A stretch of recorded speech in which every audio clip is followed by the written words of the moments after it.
Hey, what's up? Hillbilly, hillbilly, hillbilly, hillbilly, hillbilly, hillbilly up in the building, okay? I wanted to talk about the fact that, company drivers and working for an owner-operator, I wanted to talk about those too. Well, when you're a company driver, some of these companies, they have it to where they got cameras in the truck.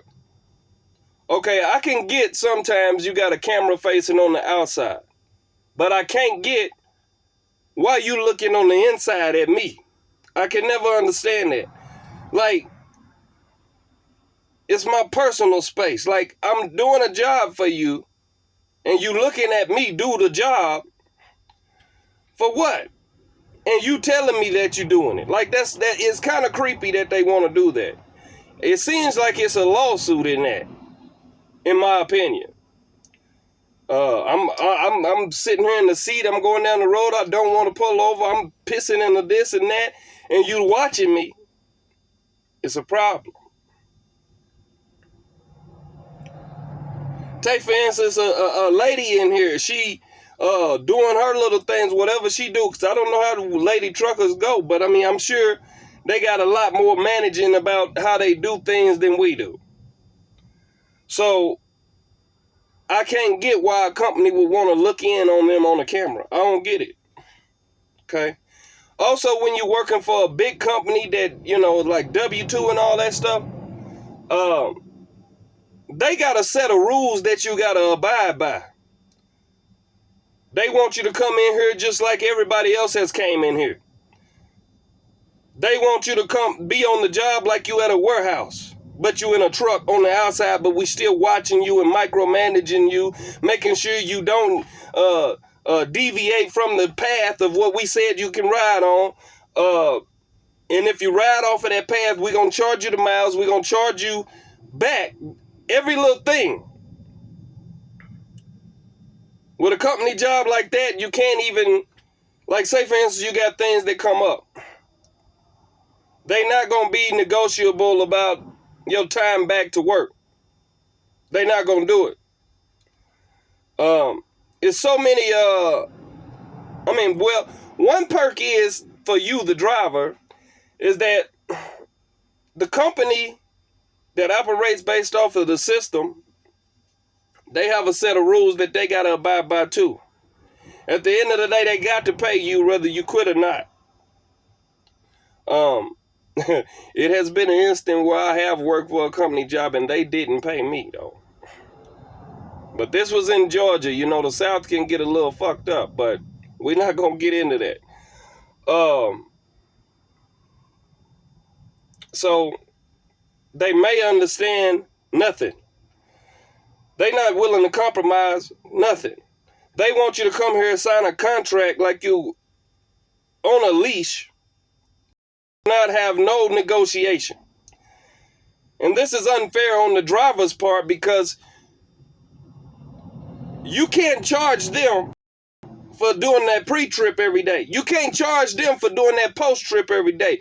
You can't charge them for the 10-hour break that you got to take. You can't charge them for that 30-hour break that you got to take. You can't let charge all any bullshit, but everywhere that they can, they gonna charge you that penny any bullshit. Now, let's talk about working for the owner-operator. Oh, hold on. Before I get into that, hey, when you go to work at a company job, show up at that motherfucker like you are not a trucker, like you a warehouse worker. You got to be there on time. You got a certain productivity to get done. You know that you cannot take more than your off time off. You can get a uniform.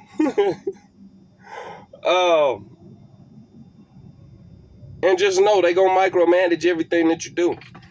That's just a fact. They don't care that you got a CDL. They don't care that you over the road. They don't care about none of that. They want to know where you at, what you doing. I say, oh, it's just the camera pointing in at your drive-in. It's not in the back. Because they know they got to separate that because it's fucked up. It should be separated even right here. But they don't do that. They do whatever until as they can get away with it. Companies like that, fuck them. Companies like that, fuck them, man.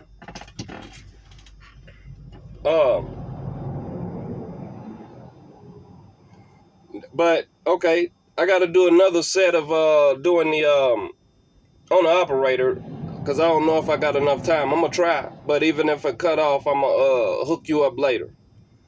Driving for an owner-operator. Everything is negotiable. Everything. For how I get paid, to when I'm going to get paid, to time off. If emergency come up or some fucked up thing come up, you can have that time off. They gonna give it to you. And there's some people, some companies will be like, you know, let's go ahead and be looking for somebody else. I don't know. But when you're working for an owner-operator, both sides take equal risk. And it's more of the owner-operator understands more about we in a partnership. The company don't understand that. They just believe they got slaves, do it like they want a robot in a fucking truck going down the road. That's why they just said, fuck it, let's just make autonomous vehicles, because what we want is we want drivers that's going to be robots in the fucking truck doing exactly what I say. They don't want you going to Walmart, getting no groceries or none of that, but they want you to stay out here with no fucking refrigerator. Man, it's crazy. It's crazy. But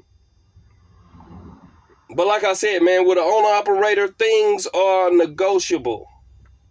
There's much compromising. It's understanding too, because owner-operators has also been previously a driver before. So they can kind of understand where you're coming from with certain things. Now, every little thing, they not going to be, all right, yeah, okay, I'm going to help you with this or whatever. I'm going to advance you this pay or whatever. At a company job, you're not getting no advance or no pay. If you came out here, go to work, you went out here, you stayed out here 3 weeks, and you had to put 2 weeks in the hole or some crazy shit like that, man. It's crazy. Like, cause you know, you got to negotiate. And if you get to a company to where it has, or you get to an owner operator, and it has no room for negotiation, and from the jump, from the gate, they want you to drive around the clock. They want you to do all these unnecessary things, man. Some people even want you to get outside and fix on the truck and shit.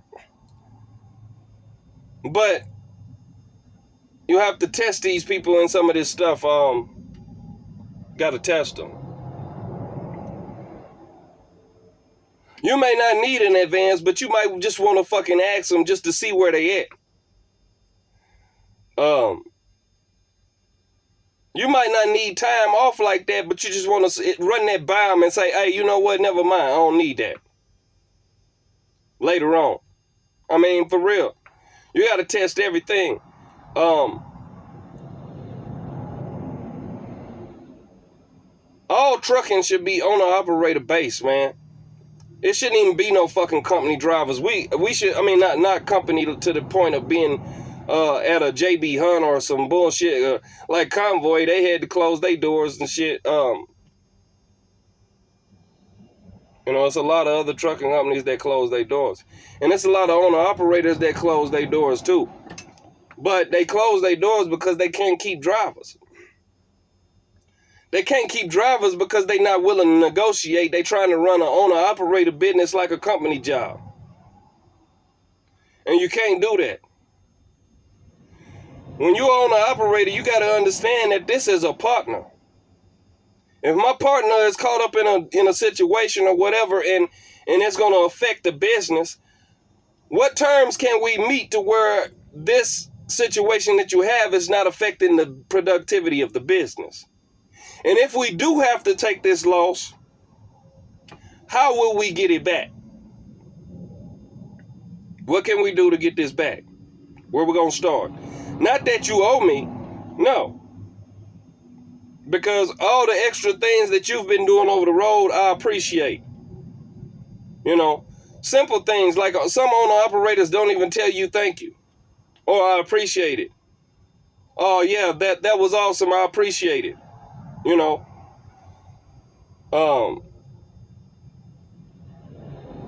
You know, you have to be, everything has to be, y'all got to come to terms and come to grip with each other, man, because it's almost, you know, it's a family, really. Now, I ain't going to say a family like some of you fucked up families, because I know when you leave certain family, when you go into another state and you leave your family, they think you did something to them. I ain't talking about that kind of family. I'm talking about a family to where we have mutual respect and understanding. A family to where, you know,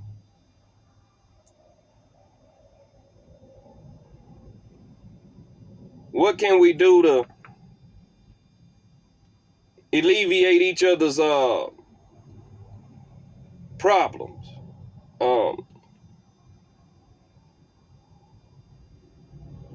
You know, it's just a partnership, man, and you know, I gotta write down some examples and stuff and really talk about it, but you know, I just jumped on here because I just woke up, you know what I'm saying? I actually, you know, I came from home, and once you come from home, it's hard to get back into this shit, man. I mean, it's almost like you gotta learn how to ride a bicycle again, especially when you go as hard as I've been going. So anyways, I got this situation right here, so I just woke up like this. You know, it's beautiful. I can't say it's not. You know, but you watching it from your truck. I mean, I can get out and go hike and shit, but, you know, I'm watching it from my truck because realistically, I got to be ready to be suited and booted and ready to get to it. You know what I'm saying? So anyways, man, I ain't going to run this stuff too long and talk about it, man. I got other important things to talk about where I got to make notes and I got to really, instead of freestyle, you know, I got to really talk about some things. But anyways, keep your wheels to the pavement, your eyes on the road, man. And this hillbilly, I'll talk to you at another time.